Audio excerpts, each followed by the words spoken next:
الذين ينفقون أموالهم بالليل والنهار سرا وعلانية فلهم أجرهم عند ربهم ولا خوف عليهم ولا هم يحزنون. دیکھو گزشتہ کل میں نے غزوہ تبوک کے بارے میں بات کی تھی کہ صحابہ کرام نے کتنا مال قربان کیا. آج ٹاپک تھوڑا الگ تھا لیکن بزرگ آئے ہیں اتنی سخت گرمی کے زمانے میں اور میری نماز سے پہلے ان سے گفتگو بھی ہوئی, بات چیت ہوئی, پورے سب حالات معلوم ہوئے. تو دیکھو وہ انہوں نے جو بتایا 650 طلبہ. اب یہ جو کتابیں ہیں الحمدللہ میرے پاس بھی سب بڑی بڑی کتابیں اوریجنل ہے اور علماء کے پاس رہتی ہے, کوئی نوائی کی بات نہیں ہے. لیکن جو خرید سکتے ہیں, جو نہیں خرید سکتے ان کے پاس کچھ بھی نہیں.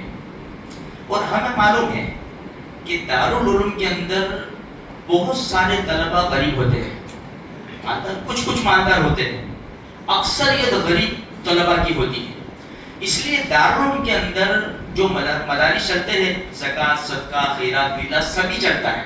للہ میں تو مدرسے چل ہی نہیں سکتے. آپ سمجھے, للہ کوئی انسان دے گا تو کتنا دے گا. اب یہ 1500 طلبہ, روزانہ کا کھانا پینا, رہنا سونا سب کچھ. ایک ہی بات نوٹ کر لو, یہ جو کتابیں ہیں نا, بخاری شریف ہے, مسلم شریف ہے, ترمذی شریف ہے, ابو داؤد شریف ہے, نسائی شریف ہے, ابن ماجہ شریف, اس کو سیاہ ستہ کہتے ہیں. یہ 6 بڑی بڑی حدیث کی, دوسری بھی بہت ساری کتابیں ہیں, یہ 6 بڑی بڑی حدیث کی کتابیں ہیں. انہوں نے کیا بتایا, ایک کتاب 10-15 سال چل سکتی ہے, برابر ہے, بالکل صحیح ہے. اچھا, اب وہ کتاب کے اندر ساری حدیثیں صحیح حدیثیں ہیں, ٹھیک ہے.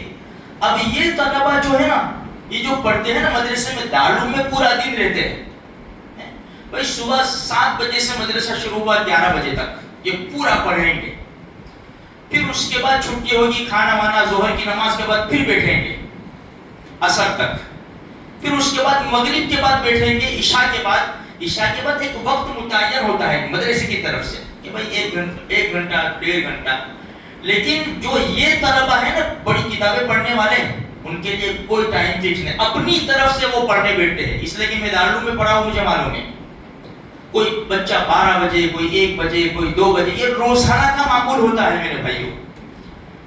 اب قال اللہ قال رسول, قال اللہ قال رسول, تو یہ بہت اچھی بات ہے کہ اگر ہمارا پیسہ یہاں لگ جائے مرحومین کے ایصال ثواب کے لیے, للہ ہو, زکوٰۃ ہو, صدقہ, جو کچھ بھی ہو, تو انشاءاللہ بہت بڑا فائدہ ہوگا.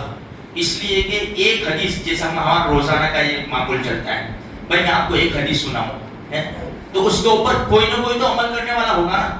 آپ کو چھوٹی سی بات بتاؤں, چھوٹی سی, تقریباً یہ کورونا سے پہلے, اس سے بھی پہلے کی بات ہے, یہی مسجد میں نے بیان کیا تھا سود کے اوپر. تو 2 لڑکے ابھی تو جوان ہو گئے, شادی بھی ہو گئی ان کی,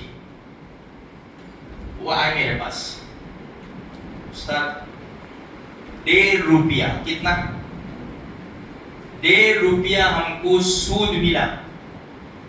وہ جمع 50-100-200 روپے ہم وہاں پر گئے. یہ بچے, یہ ہماری بستی کی بات کر رہا ہوں میں, ہاں صلاحیت ہے, محنت کی جائے گی تو صلاحیت ہے.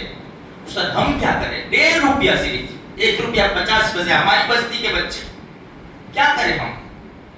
بیٹا ایک کام کرو, اب امی ابو تم کو استعمال کے لیے دے رہے ہیں تو وہ نیت سے تم غریبوں کو صدقہ کر دے ہو, بغیر ثواب کی نیت سے کہ یا اللہ ہم نے جو 1.5 روپیہ سود کا واپر لیا. تو اب قرآن کی میں بات کرتا ہوں, الحمدللہ بہت سارے جوان بھی اور بڑی عمر والے بھی قرآن پڑھتے ہو گئے, الحمدللہ قرآن پڑھتے ہو گئے. تو ایک حدیث یہاں سنتے اتنا سارا عمل ہوتا ہے. تو یہ دارالعلوم کے اندر 600-650 طلبہ وہ پڑھیں گے, پھر دوسروں کو پڑھائیں گے, سلسلہ چلتا رہے گا. اس لیے مختصر بات یہ ہے میرے بھائیو, ہم سے جو بھی ہو سکے, انہوں نے 7,500 روپے کہا ایک سیٹ کا, وہ ہو سکے تو وہ, اگر نہیں ہو سکتا ہم سے ہماری طاقت اور استطاعت کے مطابق جتنا ہو سکے نا وہ دے کر جائے. اللہ آپ کو جزائے خیر عطا فرمائے اور کہیں سنی بات پر عمل کرنے کی توفیق عطا فرمائے.